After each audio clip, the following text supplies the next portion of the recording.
नमस्कार मंडळी. तर जुलै महिन्याच्या निमित्ताने आपण राशी गटाप्रमाणे राशींचे मार्गदर्शन बघूया. हे जे मार्गदर्शन आहे ते मार्गदर्शन सूर्य राशीप्रमाणे आहे. तर सुरुवात करूया आपण अग्नी तत्वाच्या राशीपासून. आणि मेष राशीला हा संदेश येत आहे की तुमच्या आयुष्यात काही नवीन सुरुवाती होऊ शकतात. हे आयुष्याच्या कुठल्याही क्षेत्राबाबतीत असू शकतात. तर मन मोठं ठेवा त्या बाबतीत. आणि तुम्हाला हेच सांगण्यात येत आहे की विश्वास ठेवा, स्वतःवरचा आत्मविश्वास कमी होऊ देऊ नका, सकारात्मक राहा, हेच सांगण्यात येत आहे.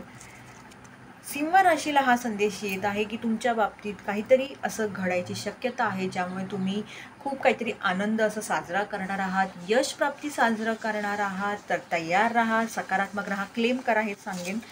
आणि धनु राशीला हा संदेश मिळत आहे की जमल्यास तुम्ही एखाद्या नवीन ठिकाणी जाऊन काहीतरी नवीन सुरुवात करायचा प्रयत्न करा, काहीतरी शोधून काढायचा प्रयत्न करा, हेच तुम्हाला सांगण्यात येत आहे. मनमोकळेपणाने जगा, स्वतःसाठी जगा, हेच सांगण्यात येत आहे. धन्यवाद.